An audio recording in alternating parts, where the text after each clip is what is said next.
right, guys, welcome to the Legacy Wealth Show. Super pumped to have our guest here, Mr. Lee Kearney. Lee, appreciate you being here, brother. Yeah.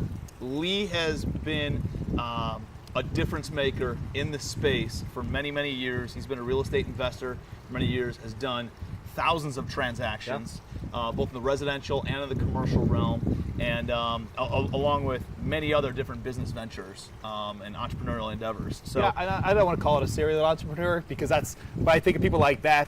But I think at this point, after crushing single family, I want to be like, okay, what's the next chapter of my life look like? So that's where I'm at right now. Right. I love it, man. It's good timing for this. And so I'm super pumped up. Every time I get together with Lee, we always have really high-level conversations, and at the same time, we dive deep into some things, and we ask each other difficult questions and really extract a lot of awesome information. So maybe just from a high level, give everybody a little bit about your background and kind of how you got started, how you're flipping. You'll probably do 300 or 400 house flips this year for one of your businesses. That's slowing down after doing 400 or 500 last year.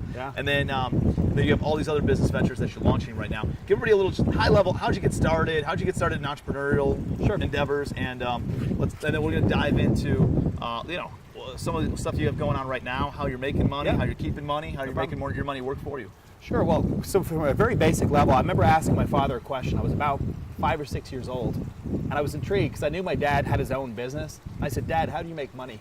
And he goes, "Well, I buy from one place and I sell it to someone else for more money." Now, I was smart enough at the time, which really surprised me, but I was happy with this question. You talk about asking better questions, you get better answers. I said, "Well, why don't they buy from the person you're buying from?" And he said, "Well, they don't know where to buy it." And I remember just being like, wow. He just told me about business as a kid. My mind was just blown away with this. And I would just try to sell anything. Like lemonade for me was like not even of interest. I remember around Halloween in Ireland, big fireworks, I was selling fireworks at school. Anything I could find an arbitrage on, I was selling. I was always intrigued by business. And so I never really intended to work for someone else. So I think that's the honest answer. A lot of people, go get a job, hate it, and then decide to be an entrepreneur. I always knew I wanted to be an entrepreneur. A lot of people ask me, well, why'd you go to college? I figured there was a lot of skill in running businesses. What I noticed is that my father hired an accountant, and his strong suit was not in the accounting side. I said, I really want to be strong with the numbers. So when I went to school, college, even got my MBA, I focused on finance and accounting. I wanted to be really good at marketing. Marketing because I liked it, accounting and finance because I needed it. And so it was funny, we were going through the master's program. You asked how do I get into houses. I took a break between my undergrad and my graduate, flipped a condo by accident, and that's when I got hooked specifically on real estate. I bought this place, got broken into, it was a penthouse back in Ireland, said I'm out of this deal. In 3 months, I made more money in that deal than my current job at the time. So I said, I'm in. Real estate is awesome. I mean, where else can you get $30,000 checks? And you think about the contrast that the guy at the grocery store selling $1 candy bars. How many $1 candy bars you have to sell to make $30,000? And in real estate, we can do it in one deal. You do a multifamily deal, you can make 7 figures in one deal. That made a lot of sense to me. So while I was in college in California, and I didn't even know about mentors and coaches, the guy I was going to church with found out he flips houses. And I said, "Craig, can you just help me? I just want to know how you do this." So I followed him around and went to Home Depot with him, watched him renovate. I asked lots of good questions. I said, well, how much money do you put in the house? Where do you buy it? What price do you buy at? And I found out that formula from him. Now, I was a scaredy cat, so I literally would only buy in this box at this price range, and that was it. So it took me 4 months to find my first purposeful flip. Did the deal, lo and behold, put the signs in the yard, did everything he said at an open house, made 35 grand on that first deal. Love it. On purpose. And then, I guess, people talk about rinse and repeat, so I tried to do the same thing again. On my second deal, though, I made my first 2 mistakes. So what I did was I first of all hired a friend to rehab my house. Terrible idea. And then secondly, I moved back to Florida and tried to rehab it remotely. Terrible idea. I didn't have the skill set of the team or the boots on the ground. Somehow, just because of market conditions only, made some money, came to Tampa, Florida, asked a lot more questions. Said, how do you make money in real estate? See, a lot of people out there, I think, are afraid to ask these questions because they think they're going to be looked down on. It's a dumb question. When you're starting out, there isn't a dumb question. And I try to be really nice to people when they ask me questions about real estate because I was that person. I asked those same questions, and I try to be really humble in answering those and understanding same issues as you have with bandwidth. You can't go to lunch with everybody. You can't have everybody pick your brain. You have no brain left. We all picked apart. But at some point, though, I do try to, as much as was within my bandwidth, to help people because I was there. So it was interesting. My friend's father said, I buy at the courthouse steps. I'm asking questions. What is the courthouse steps? What's a foreclosure? Yep. So I go to this auction. There's a bunch of people who look like used car salesmen. And I can see they're all winking and nodding, doing all sorts of crazy stuff. There's deals flying around. They were selling numbers. So at the auction, they were auctioning numbers, and people were bidding on numbers and buying them. Found out those numbers were case numbers. Found out there was a book to translate the case numbers into addresses. And that's where my journey started. So in 05 to 07, I had made $2 million. I'm mid-20s at this point. I'm on top of the world. At the time, I just got married. And then get back off our honeymoon, and I said, babe, like, we're broke. Like, we're broke. So what this happened? is 07, 08 now. 08, 7, 08, just right after I made $2 million. I would say literally overnight. I went from being $2 million in black in equity, and I'll tell you what, the thing that took me down, it's funny, we were talking with Ron earlier, it was that debt. I'd taken on some rentals that weren't cash flowing. AC started to go out, roofs, problems, didn't rehab them right. I couldn't afford them. There is no cash flow to pay for these things. So at negative equity, negative cash flow, my flipping business, I was giving money at every closing. There's no money coming in. I was paying my hard money lender to close every single deal. So literally took a beating for several months. And I was right in 08, I said, okay, well, clearly I'm getting my butt kicked here. Like, that was tough. And when I say tough, there was 2 weeks where I didn't want to get out of bed. Wow. And I'm not a depressed person, but I literally did not want to get out of bed for 2 weeks because that was a tough pill to swallow. But what was really nice about it, and I say this to everybody out there, you know, if money was the only thing that made you happy, why are people in Hollywood committing suicide? Yeah. Why are they drug addicts? Yeah. Why are they alcoholics? Why? Because they've got fulfillment hundreds of somewhere millions. else, right? Yes. Money doesn't make you happy. Money is a tool. So I was really happy to learn that lesson in my mid-20s, that money is a tool to get you from A to B, and that's all it is. Yep. There's no happiness derived from money. So I'm really actually grateful for that. Looking back, at the time I wasn't. But I also learned some really valuable lessons. So as I'm getting foreclosed on, people are getting foreclosed on, everyone's losing their shirt, there's investors buying up all these properties. So I'm thinking at a very base level, like half these people are getting killed and half these people are buying this stuff at 1/5 of the price I just paid for it. So the lessons I learned were 2 lessons, which I think is really, especially with the upcoming and even current market change we're seeing in a lot of primary markets, there's always money in real estate. So I'm here to say it to everybody, there's always money in real estate. The key is to position yourself on the right side of the trade. Think about the bank that was, a friend of mine bought $100 million worth of first mortgages for $10 million. He turned around the same week and flipped it for $20 million. You think about the bank losing 90%, and you think about him making 100% on his money. Same week, same transaction, but it was about being on the right side of the transaction. So when I look at business in general, I'm not only looking, is there a huge sea of money in whatever industry I'm going into, where is the money? Because you can have trillions of dollars, which there is in real estate, but you can make a lot of money, you can lose a lot of money. So I'm always looking at where's the money, which side of that trade do I want to be a buyer, do I want to be a seller?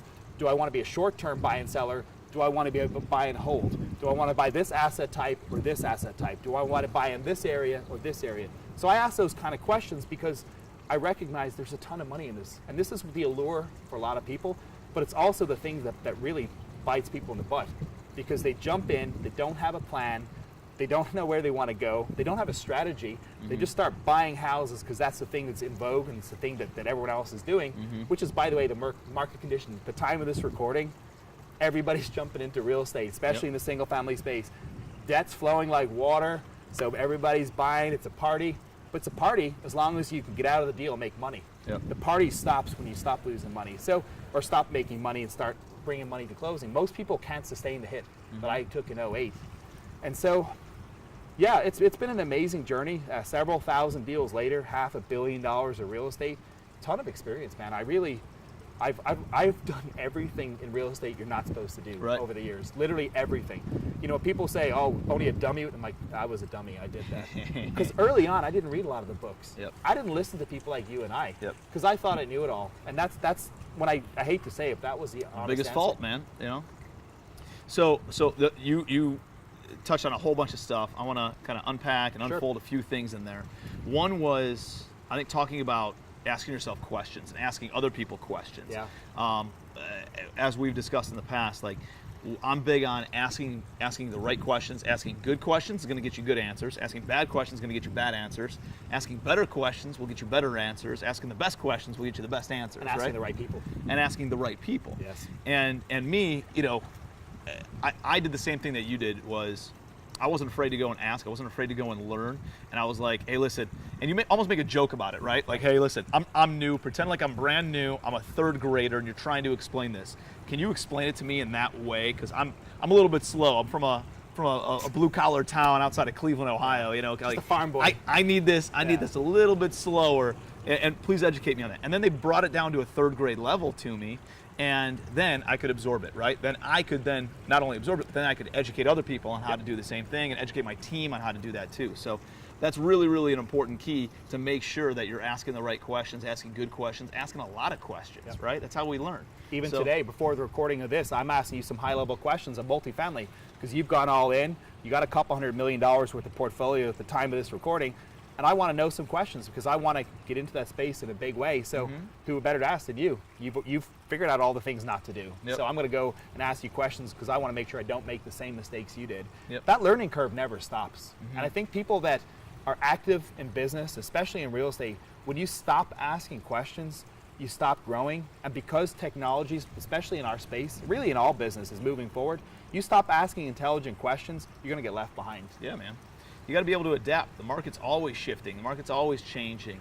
The economy is always moving in different directions. And even me being in apartment buildings, knowing that my asset class is a very stable, very insulated asset class, at the same time, financing changes, right? Financing terms changes, loan to values change, the access to capital changes, how hot the market is and how many people are getting into it. Like all that stuff is shifting. A business could go out of business, or whatever your anchor economic anchor is in that community could be going out of business. All the subsidiaries then go out of business. Could really affect it. You got to be able to move and shake and adapt to a lot of that stuff. Yeah, I think about Blockbuster, which was a place I used to go on Friday nights, and literally overnight, and I didn't realize the history at the time what was happening when they were offered Netflix to buy them out. They're like, nah, it's too much money. Man, what a mistake. But that to me, because it was so relevant during my college years, they just went from being like kingpins to nobody literally overnight. That to me is the poster child of a company that's on top of the world, chooses not to adapt, thinks they know everything, has boxed themselves into a certain market space and said this is all we do, and they got left behind literally overnight.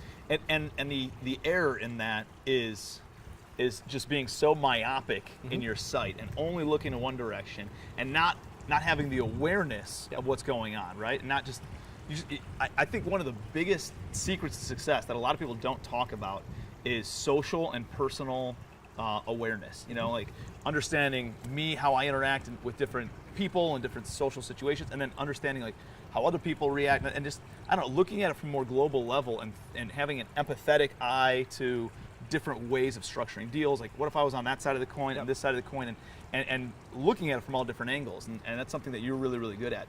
So tell me a little bit about, you learned a hard lesson at the last market shift, right? And massive. Lost everything. Tell me a little bit about what you're seeing today, and there's a lot of real estate investors watching this. There's a lot of people who aren't real estate investors just looking to build legacy through making more money in their entrepreneurial endeavors, looking to just kind of passively invest in real estate.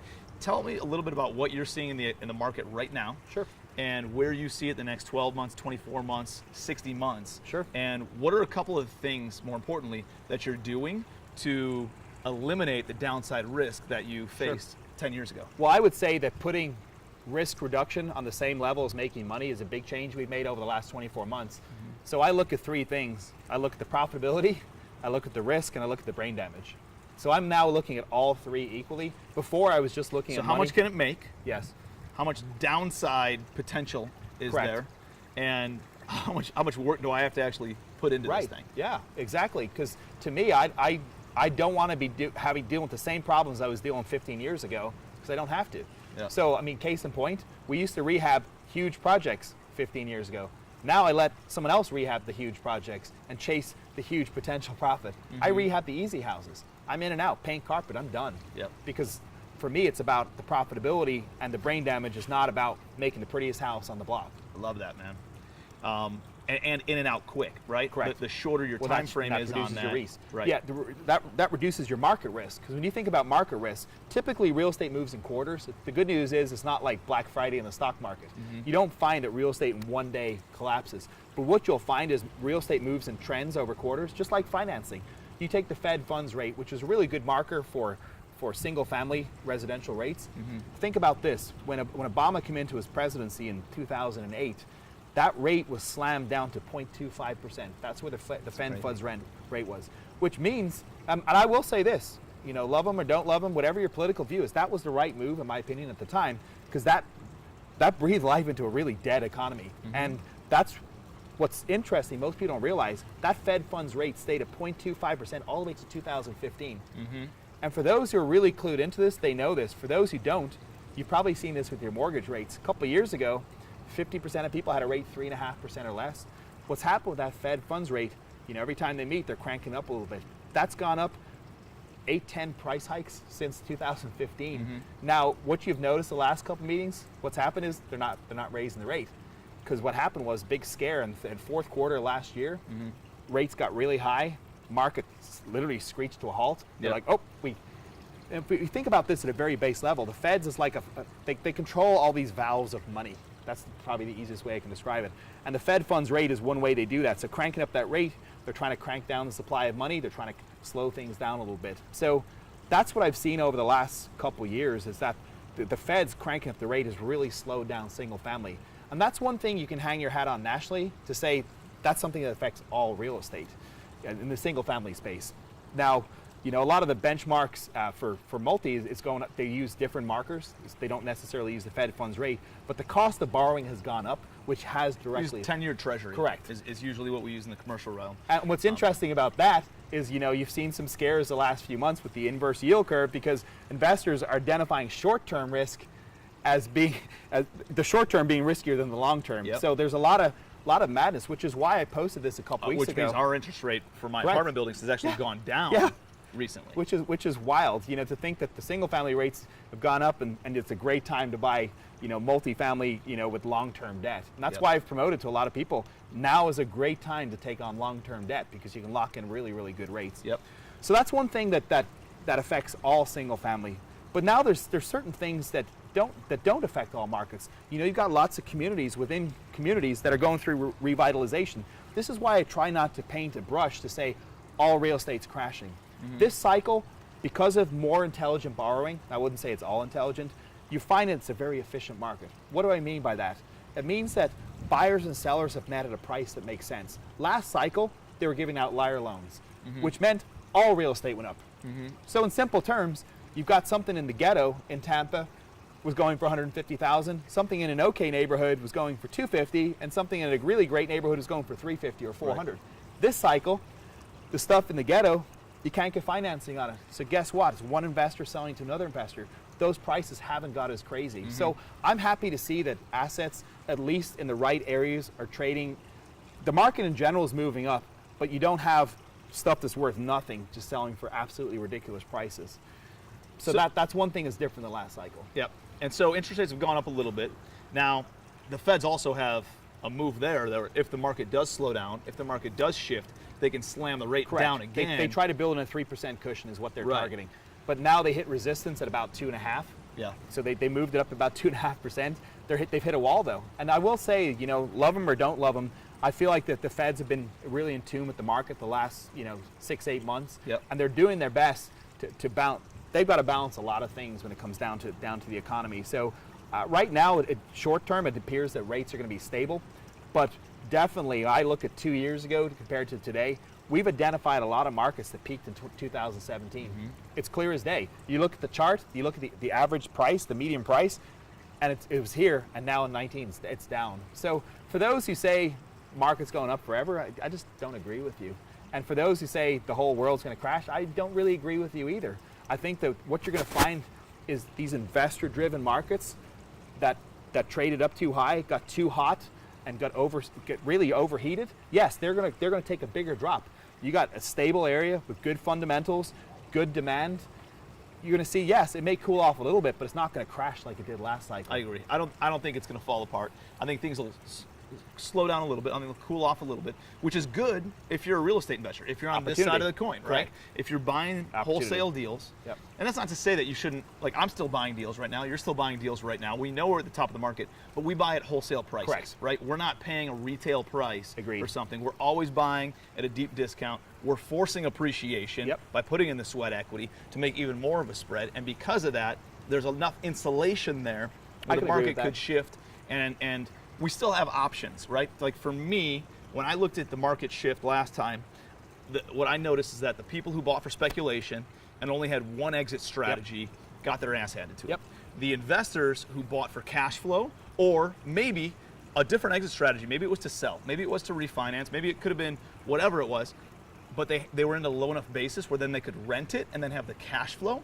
They were able to then cover their expenses, cover their debt service, and at least ride out the storm until the market got a little bit better, and then they could go and follow up with their other exit strategy. So it's more about having options, I think, than it is about one way or another. But there's a lot of truth in that. Your purchase price is locked in from day one. So if you purchase at a too high a price, you've limited your options. The cheaper you buy that asset day one, the more options you got. This is why, you know, it's not about chasing every deal, it's about chasing the right deal at the right price. A lot of people don't realize, whether it's single family or multifamily, you make your money on your purchase. Because essentially everything after that, assuming you're an efficient operator, is just going to fall in a certain range of efficiency. But where you make your money is what you bought and what price you paid for that asset. I mean, the renovation's a fixed cost. You know, a lot of people say, hey, I can save some money on the renovation. That means you're not doing the renovation the right way, right? Like the renovation's a fixed cost. To do it the right way, it's going to be this amount. So now the only flexible, and the market's going to dictate, or you know, your underwriting and how things are appraising in the marketplace, that's going to dictate what the after repair value or what the stabilized value is going to be. So really the only flexible part is what you buy it at. And so that's where you have to make your money, is in the acquisition of the property. So in simple terms, if you buy at this price, and if you're, in your case, your exit's your appraisal price, your appraisal's locked in, and your purchase price locked in, your CapEx, the only way to increase your profitability or your equity is to buy it cheaper. Because everything else is locked in. There's nothing else you can do, right? A lot of people don't realize that concept. Good stuff. So tell me a little bit about some of the other businesses that you're in. I know, and how does that parallel with what you learned in real estate? Are you utilizing those same insights and the same education into some of the other endeavors? I'll tell you the synergy there is what one of my mentors told me several years ago. He said, you take a market, you look at where the opportunity is. He said, you always do that when you're analyzing any business. And even before that, you want to go where there's a large sea of money. And I remember one of my mentors taught me this. He said, you never want to be in a business where the total amount of money in that industry is really small. He said, why? Because you've got to control a massive part of that industry, a massive percentage of market control to make a really good amount of money. He said, if you're into any market with billions and trillions, you got to siphon off a tiny percentage of it, and you can make as much money as you want. I like that. That really makes a lot of sense. So the first industries I look at, it's got to be a huge industry. I'm also looking for industries in their infancy. Why? Just like the gold rush, you know, there was massive money made when something new came out. You've got, you know, when an industry is in its infancy, that's where there's a lot of opportunity. A lot of people get their butts kicked too, and just get their butts handed to them. Isn't that more risky though? If you're getting into a newer industry that hasn't really been tested, time tested. I mean, real estate's the oldest industry of anything, right? Well, a lot of these connections in real estate have led me into people that are also opportunistic. Because you think about a real estate investor that's at the end of the cycle. A lot of single family guys are saying, well, what else is out there? And we had this conversation a couple weeks ago. They're moving into multifamily. A lot of the single family guys are going, well, where else can I make money? And so they're used to playing in sandboxes of hundreds of millions of dollars. So there was a natural fit with some of my network into the cannabis space. And so cannabis, you know, for those who don't know, it's legal about 50% of the states right now. It's going to be federally legal in just a matter of time. And so that's an industry I've really been focused on. The hemp industry is another industry. And just really trying to look for businesses. At this point, you got to set a bar or a standard, otherwise you'll just buy everything. I don't want to be involved in an industry that has less the potential doing $100 million a year. So, you know, as far as gross revenue. So that's where I've set the bar for me professionally. And I really like those spaces. Real estate education, that's a passion of mine. I mean, I've flipped thousands of homes. To me, it's just processing another widget. But teaching someone, I'm watching them go from not doing a deal to doing their first deal, that's incredible. Or taking an operator that had a really inefficient operation where they're spending 60, 70, 80 hours a week, you help them streamline that operation where they're working less, they're doubling, tripling, quadrupling their business. I get a lot out of that. Yep. So for me, that's a big why in the real estate education space. I love it.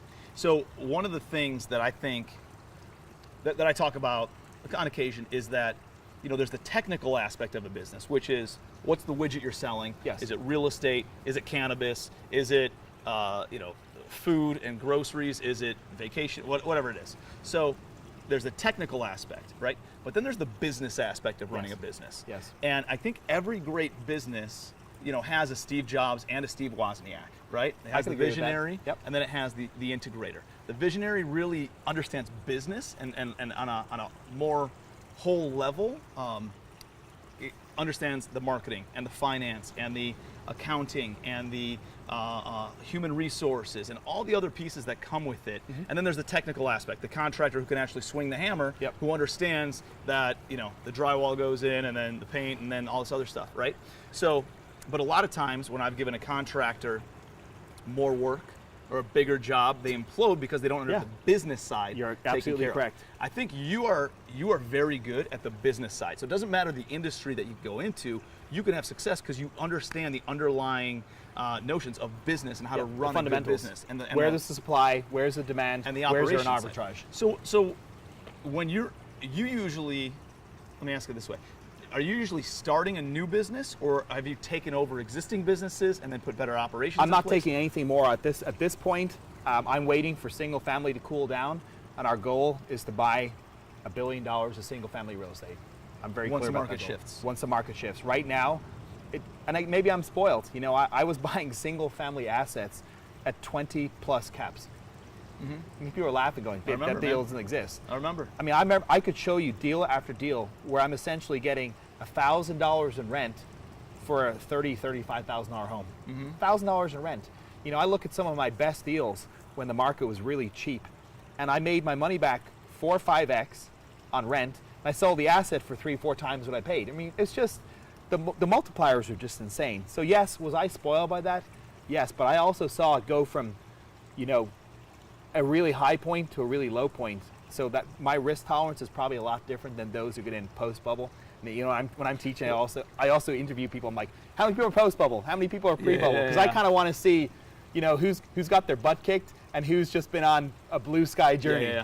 So when somebody comes in with their operation, whether it's a traditional business or a real estate business, what are the things you're kind of dissecting? Like, what are you looking at in their business first, or the first couple of things, in order to figure out, are they doing things the right way or not? Sure. I always start with mindset. Because at the end of the day, if you're not wired correctly in your head for business, you're gonna limit yourself. Because I get people going in, well, I'm a rehabber. I'm like, no, was that where the opportunity is in your market? Well, no, then you're not a rehabber. You're an opportunity chaser. And I try to make it really dumb, like dumb it down for people. Ultimately, a true real estate investor is chasing the opportunities. They look at the market, they see where the opportunity is, and you can have a strategy which is multifamily. But if you just bought multifamily in this asset class, in this area, you said, that's all I do, case in point, I'm Tim Bratz, I only buy, you know, B assets in Cleveland, Ohio. Where would your business be today? Not as big as it is. Right, exactly, because there's only a certain amount of that asset. And this is where, you know, you got to identify a strategy you can scale. First of all, it's got to be the right strategy at the right time, but it's got to be something you can scale. And to your point, it's got to be a big enough business where it justifies getting on an airplane and traveling and sending a team out and getting hotel rooms and all that kind of stuff in order to make that, you know. So one of the mindsets I start with when I teach people is, what are you? You're a real estate investor, or do you want to own a real estate business? Because that goes, some people just want to be an investor. You know what I say to those students? Like, that's okay. At least you figured out what you want to do. Then I say, and when you say as an investor, you're saying they want to stay small. Operator kind of. They want to stay small. Got it. They want to do a few deals. I teach them how to be more efficient, more profitable, hire at best an executive assistant to do the dumb things they don't want to do, and they're okay staying there. And I'm okay with them doing that, because some people don't want to be a business owner. But most people I teach want to learn out how not to be the operator, how to hire great people, how to set up, there's really 3 things, and it doesn't matter if it's real estate, it's any business. Systems and processes, and then really down to giving your people, giving the right people, and then also the right tools. I think a lot of business owners cheap on the tools. You know, they give them all their processors who are supposed to process really heavy work. They give them a laptop. Like, well, what are you doing? If you want your processor process the crap out of this, give them 4 screens. Yeah. Because now they can process a lot more work. If that's what their job is. Yeah, you got creative people, you probably got to give them a Mac. As much as I hate Apple, even though I have an iPhone, I hate Macs. I just think they're the devil. But you know what? You probably got to give your creative people a really solid Mac, because that's what's going to get them, you know, the tool they need to succeed. So I always start with the right systems, and that's some business owners just can't do that. Their brain doesn't work that way. So you've got to hire a great systems person. Not only a person that's worked with other people's system, but what I'm looking for in that role, did you set up something from nothing? And that there's not a lot of people. That is a very specialized skill set. When you find that person, you hang on to them, because you hire someone, they can set up any systems, any processes in any industry. And so I look at my technology person. He moved to Hawaii, and he's got a great mind. I speak into existence what I want, and he knows how to create that from nothing.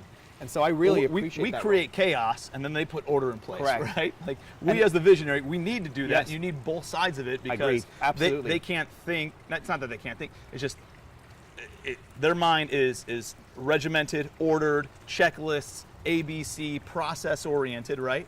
And we could do that, but it takes a lot of energy for us to think in that capacity. And same thing for them to think on a more visionary level.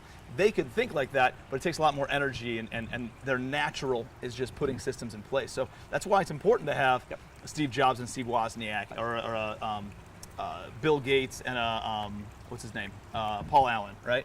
So I definitely agree they with balance that. each other out really, really well. Yeah, one thing we're big on too is cross-training, because I don't want a mid-sized organization where one person holds the keys to the kingdom.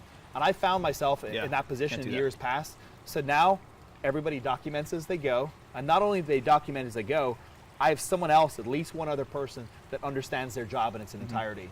Because I never want that labor risk where one person's holding my business hostage. For the lack of a better word, that's really what we're talking about. Because that's going to really stop you growing as a business owner, because you got to take a step back, rehire for a position, retrain, relearn that job, and that's a real distraction from moving a business forward. I've done that before. I'll never do it again. I know what everybody does in my office. I've got redundancy, and by the way, you want redundancy in supply, you want redundancy in exit strategies, you want redundancy with your labor, you want redundancy with your systems. So there's a check and a balance. There needs to be the checks and balances. Yeah, that redundancy is really a big part of any business that has stability. Yep. I love that, man. There's a lot of good value in that. I hope you guys are taking notes on that, because it's really, really important. What I've noticed is that it's actually easier to build a bigger business than it is to build a small business. Yes. Because one, you have access to more capital, right? So you're generating more revenue. So now you can hire more A players to take some of those things off your plate, right? And it's very hard to put checks and balances in place with a small business. It's very hard to have redundancy in a small business. Well, case in point, let's take a single family portfolio. I was twiddling my thumbs with 10 rentals. I was twiddling my thumbs with 20 rentals. As soon as I got over to 100 rentals, I could hire full-time people. I had an accountant just working on those rentals. We were able to get that economy of scale, which is really what you're alluding to. And as you get bigger, or if you go into bigger businesses, you jump into that economy of scale quicker, like an apartment building. You know, if you've got 50 units, can you have an on-site manager? No. At 100 units, though. You need about 80 to 100 units for an on-site manager. And so that's where, even in your industry, what you're focused on in real estate, there is an economy of scale for that. And so a lot of people, don't realize, in fact, I would argue that it's easier to get, once you're a solid investor, it's easier to get a commercial loan like you do than to get some of these smaller loans that us, like single family investors, try to get, because you just meet the checkbox, you get the loan. It's just, and that's where I really like bigger business, because it's a lot more numbers driven, and I can wrap my brain around that. You take out a lot of the guesswork, and I've just really encouraged everybody, if you're going to go into a single family rental, a lot of people think when something's a rental, it's a passive investment. You can set up a passive investment all wrong, where you're an active operator in a passive investment. I think you alluded to this earlier. And so I would really say to everybody out there, just because you're buying a rental does not mean it's a passive investment. If you have 10 rentals in single family, it's a residual. Yeah, it's residual. But residual is not always the same as passive. Big difference. I'm glad you mentioned that. Big difference. Everybody thinks residual income and passive income is the same thing. Residual is doing something once and getting paid on it over and over and again, but you might have to be active in that. Passive is being completely passive. So you can be in an active operation where you're actively doing transactional flips. My good buddy Mark Evans. Mark Evans has a flipping and wholesaling and turnkey business that they're actively buying and selling houses every single month. His company. But he's completely passive. Yes. It's a passive transactional business for him. And what you care more about is being passive, not being active and having residual, right? I know a lot of landlords. But if you can find residual and passive, then that's a win. But I think my big point to that is whether it's single family or multifamily, there is an economy of scale. So if you want to become a passive single family rental person, you got to get enough rentals where you can hire an A player property manager where you don't have to touch the business. You don't talk to tenants, you don't talk to contractors, and it's truly a passive investment. So I'm glad you mentioned that. Yeah, residual does not equal passive and vice versa. I know. And I would even argue that if you are actively involved in a residual investment, it's no longer residual, because if you stop being involved in the business, the residual side of it stops, because rent doesn't collect itself. So in a lot of ways, it's kind of like property taxes. If you don't pay your property taxes, you lose your property. So in a lot of ways, we never own our property. The government does. I know. You know, so I think about a lot of this stuff, and I try to set up systems that have redundancy. They have great people operating them, that I can empower them to manage it from start to finish. And that was one of the mandates I set forward with my rental team. I said, I never want to talk. All I want to see is my occupancy. I want to see my collection rate, and I want to make sure my repairs fall in this range. That was it. That's all I wanted to see on a monthly report. I love it. And I took all of the decision making. I said, if a tenant's 3 days late, it goes in this bucket. If they want him to go on a payment plan, they must do this, this, and it's got to be in writing, half your rent. They got to pay it off by the next month. Once I gave them those rules, it was just set it and forget it. And so systems, processes, and setting those up right, because that's the foundation of any business.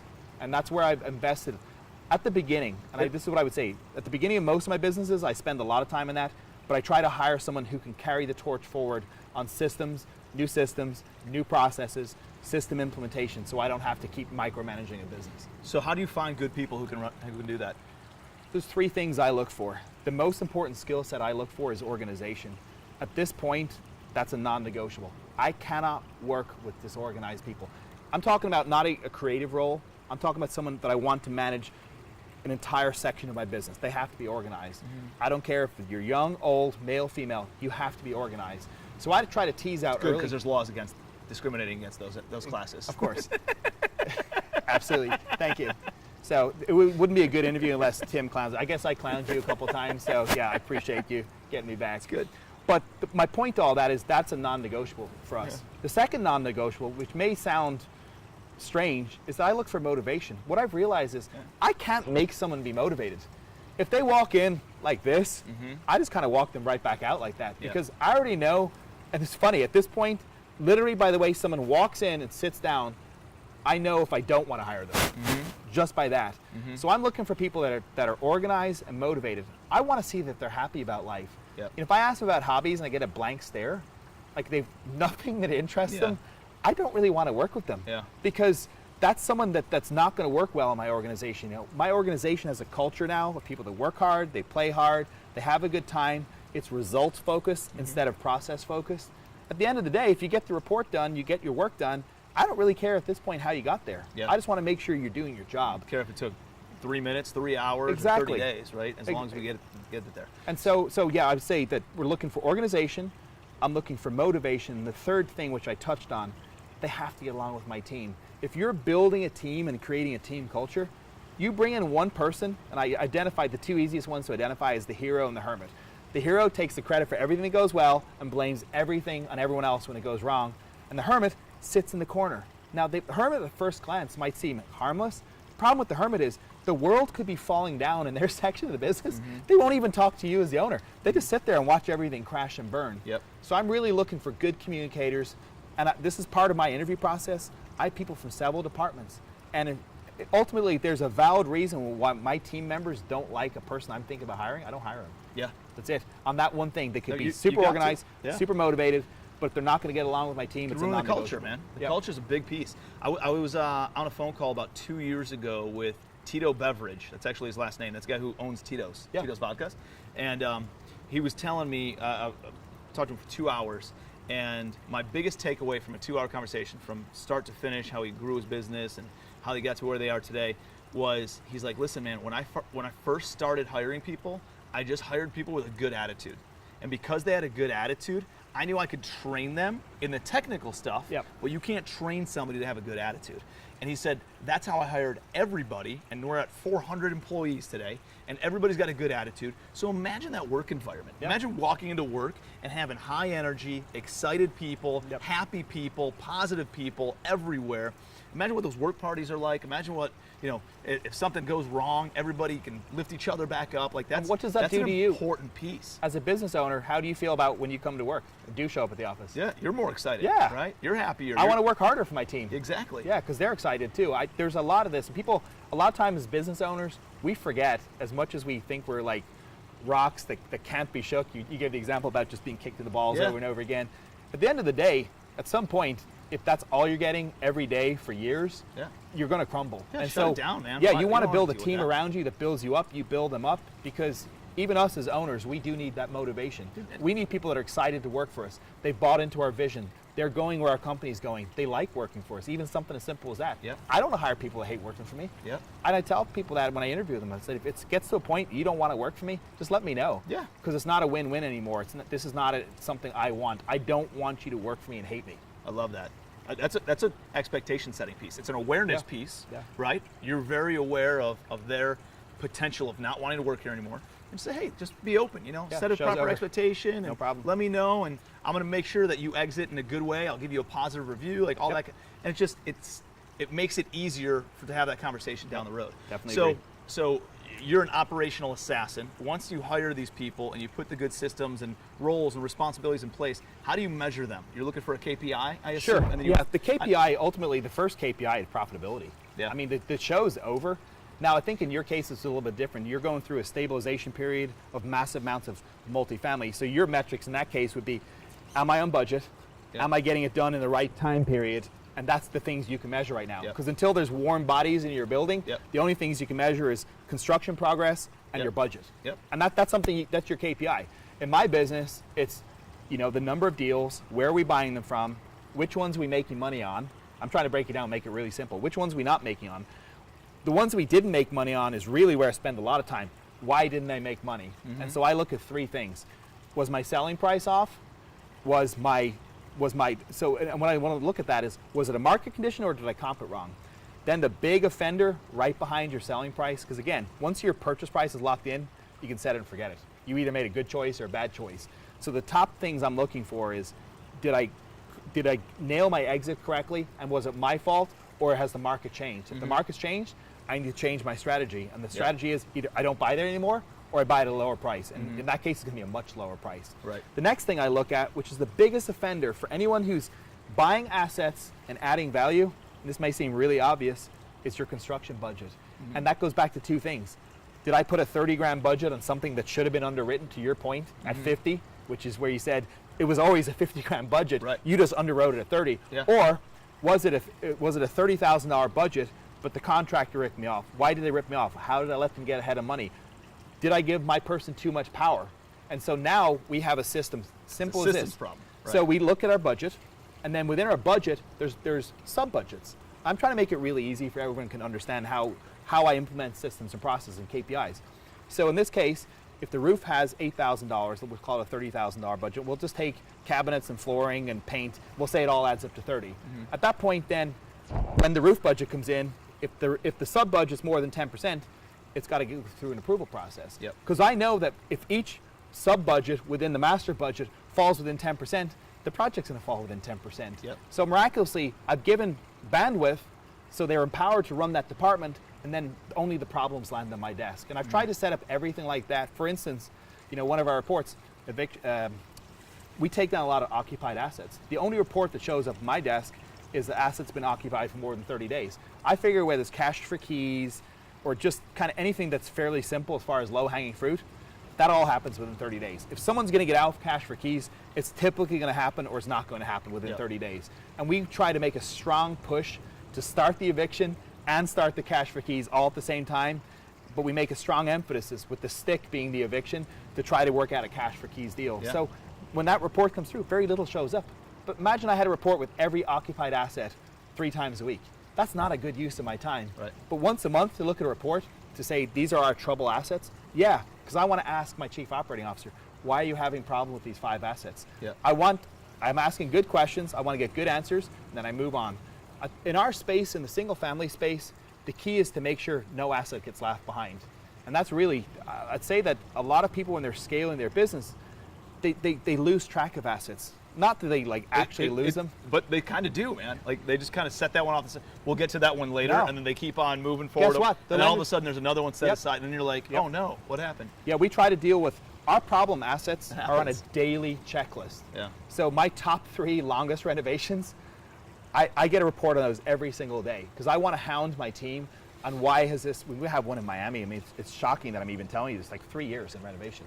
Just because every permit problem under the sun, you know, they put 90-day holds and then they release it after like day 89, and it's back into a 90-day hold after 1 day. I mean, just crazy stuff that you couldn't even imagine.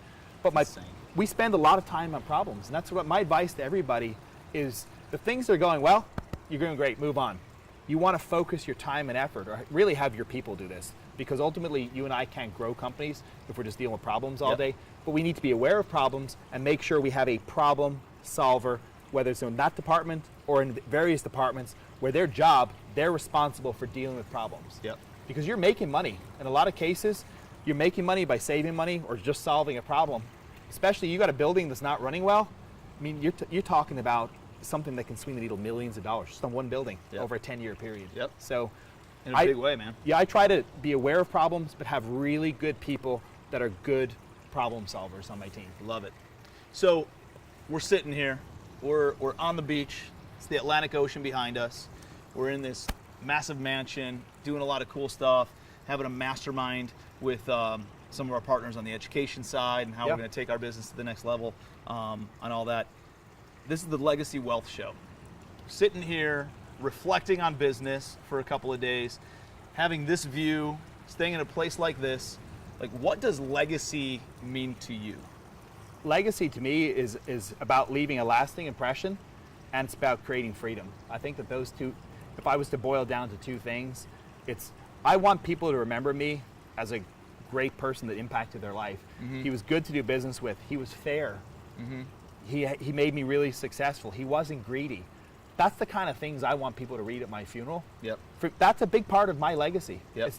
If you notice, I started off not talking about money. Yep. It was about just my character as far as how I treated people in reputation-wise. I think that's extremely important. Yep. You can make a lot of money by standing on people the whole way up. And I know people like that. They're filthy rich. Yep. They've made every dollar by standing on the back of someone else. I decided a long time ago I was never going to make money that way. Mm-hmm. And in fact, you talk about like having a piece of a watermelon or the whole grape. I'd rather have a piece of a watermelon, and even be a smaller piece if it involves being fair with someone or doing the right thing or just, giving someone the benefit of the doubt. That to me is really, really important because I want that to be part of my legacy. When I talk about freedom, freedom is ultimately, at some point you stop trading your time for money, you set up massive engines that create massive residual passively, you've got great people operating them, and you have your time to do whatever you want, whenever you want. So I would say at this point, I'm on my last stage of that, to be very, very honest. That's got a 5-year window for me, and through real estate, I'm taking on no more ventures at this point. I'm going to work with the connections I have, the networks I've got, the businesses I'm currently focused on. I'm going to just scale the crap out of them. I'm going to have great people run them, and I'm done. I'm out. So I can honestly say. What's on the horizon after that? Dude, you're way too ambitious to go and sit on a beach all day, every day. No, for the rest of I your think life. it's about helping people. I really want to get it into philanthropic exercise in a big way, building homes for people. That's cool. Just changing communities. Yeah. That to me is exciting. Yeah. I don't want to build a house. I want to build a community. Yeah. I mean, screw building one house. You do a good job of thinking bigger. That's And even with one charity, of the takeaways that I think always about get. you and I getting together. We get a couple more operators. We get some big players, and we say, we're going to build an entire subdivision, Yeah. not one house. I mean, how cool is that? Yeah. That you want to talk about leaving a legacy?